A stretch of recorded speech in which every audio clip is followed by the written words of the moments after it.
Okay, welcome to the second part of my search for the perfect flogger, or if not the perfect flogger, at least a flogger that, is useful. So what are the qualities you would want your flogger to have? First of all, the length. It's important because a long flogger basically moves slower. On the other hand, it can be more of an it can become more, it has its own rhythm. That's the word I was looking for. It has its own melody in a sense. And so a long flogger um, is very different from a short flogger. Short floggers are for the fast stuff, for creating a quick rhythm. So length. Second thing you want to take into account is the material. A flogger can be made of basically anything. It could be made of rope, it could be made of plastic, it can be made of rubber.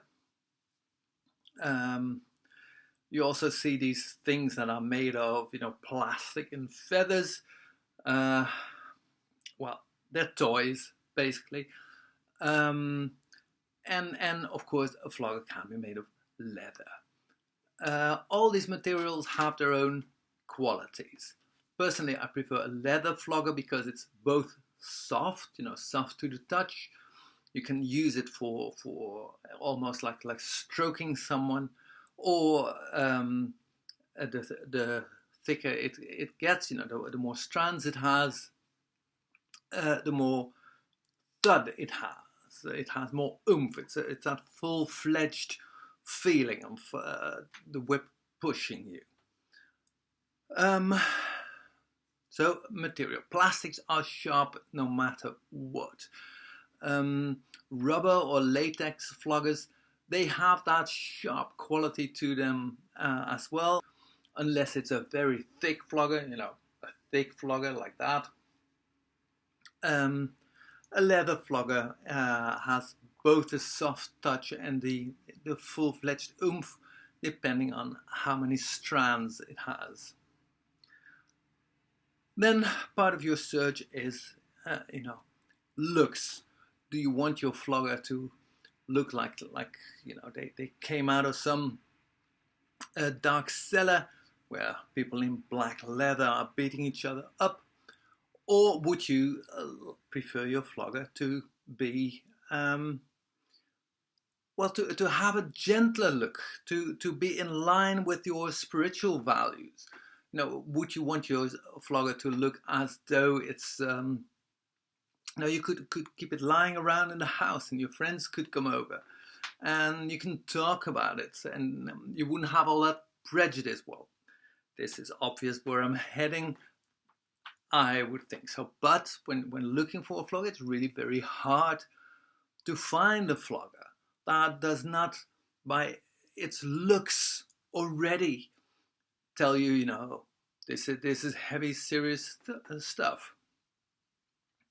And finally, what is really important is whether a flogger is well balanced. Balance, well, it literally means balance. It means that the flogger has a point where you can keep it well balanced, and the balance is such that when you use it, a flogger creates again its own rhythm, its own melody. It's an extension of your arm.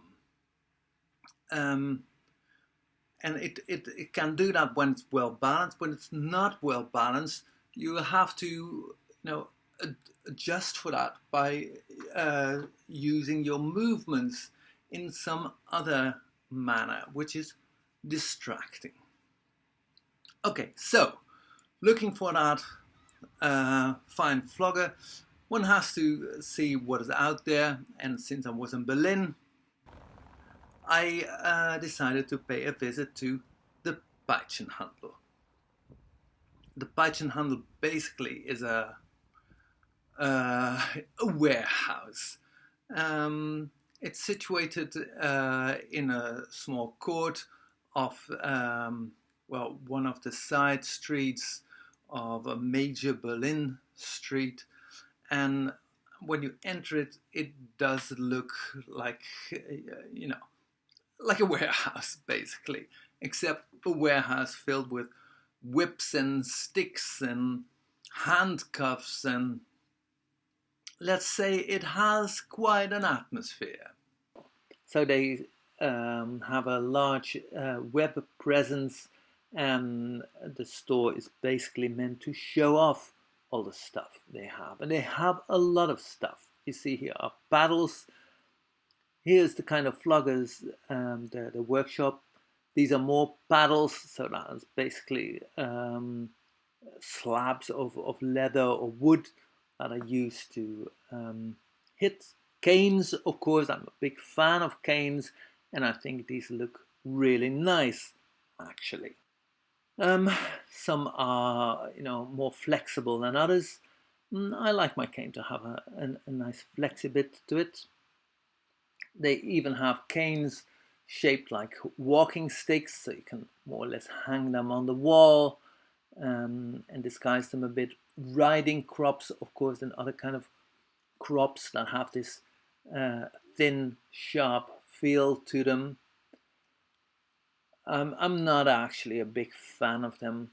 And there's our first flogger. This is a leather red flogger. It was quite thick, as you could see, so not so bad. This is a plastic one.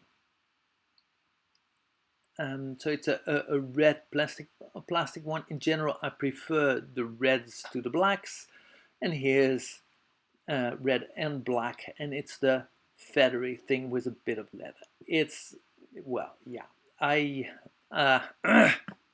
What can I say? Not for me. That's a soft suede flogger. If it's all suede, a flogger can be very soft. It's not so bad. I think one should have one so that you can use it in combination with stronger or more sturdy floggers.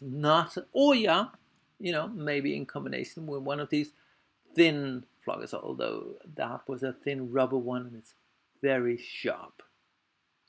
Another suede flogger, it's black and squarish, so its looks aren't great, but yeah, another thin one, not so badly balanced. How did I like that one? Well, I wasn't a big fan, but it looks of it. So I went upstairs where the more expensive stuff is stored. So these are mostly single tail whips. There were short floggers, more single tails, as you can see. So these are the floggers. So short ones, long ones, thin ones, thick ones. Okay, so I've found a couple of floggers. Well, found them. I've looked at a couple of floggers and I figured, here's one. It's nice and small. It's quite expensive actually. It's 82 euros. It has, let's see, 2, 4, 6, 8, 10, 12, 14, 16, 18, 20, 22, 24 strands. Soft suede on one side and shiny leather on the other side. The whole thing looks, of course, pretty black and BDSM-y.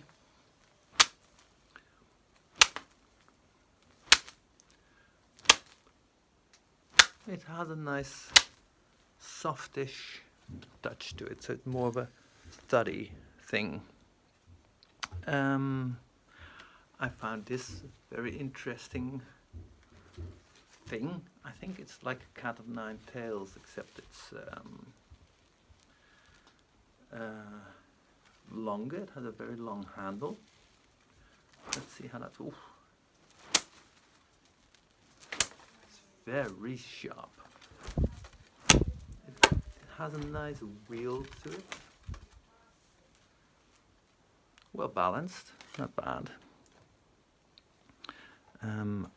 I also found this one, which has a soft grip, and again rather long strands, very tightly woven. 297 euros.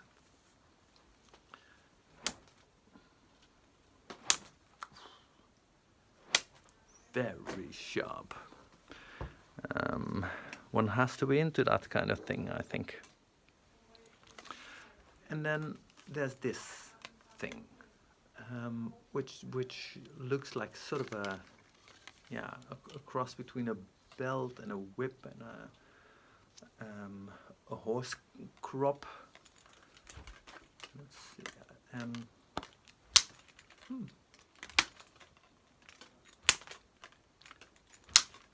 It feels rather nice. It's 238 euros, but it's pleasant. It's pleasant. I think I'd like to have one of these. Okay, so here I am again. After as I record this, I'm back in Amsterdam, and I have rewatched what I recorded at Peitschenhandel, and it seems obvious to me that at a store, a huge store such as Peitschenhandel, you can basically find anything at a price. There's cheap stuff, and the cheap stuff's not bad, and there's expensive stuff, and the expensive stuff is well crafted.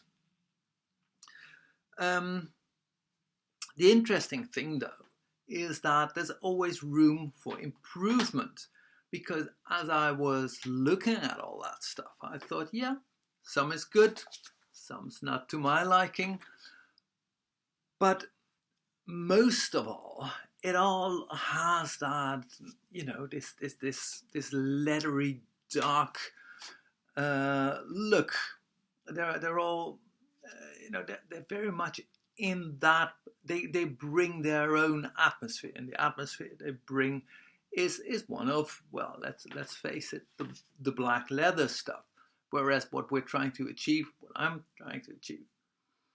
with meditative flogging, what I'm saying is you can use this stuff to create your own world, in a sense, and to connect with a higher reality.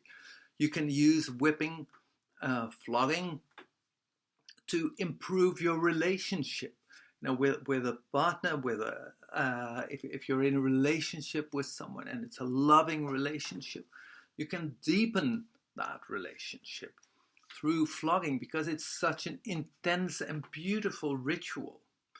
So would you want your whips to look like something that came out of a dark dungeon? I should think not. So yeah, looks.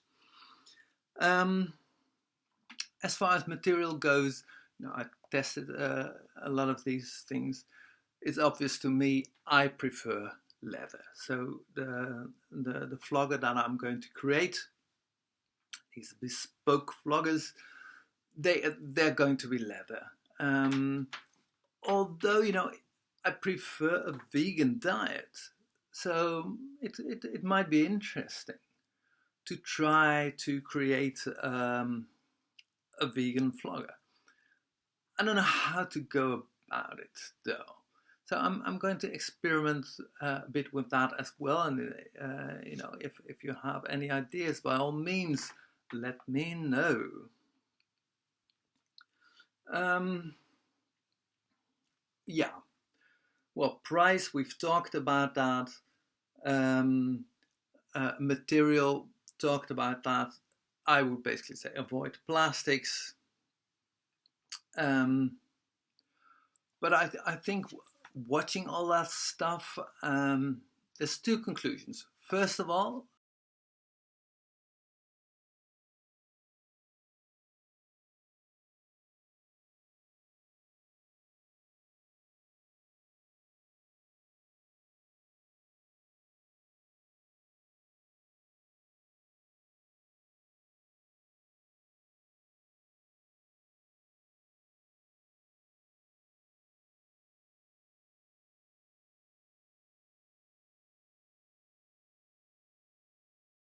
I really want to take this out of the realm of BDSM. I just think it is such a pity to have this wonderful technique that has such a history, and that really enables one to get so very close to one's partner, to concentrate so much, to keep that technique, which is of course what it is, to keep that practice locked away in the realm of the the shiny leather. So that's one thing. And the other thing is, none of these floggers that I've tested here, and of course I've tested a lot of floggers in other stores as well, have these qualities. You would like your flogger to have something, a bit of a sharpish edge, as well as to be able to have a bit of oomph, give a more that thuddy feeling. And then you want your floggers to look nice.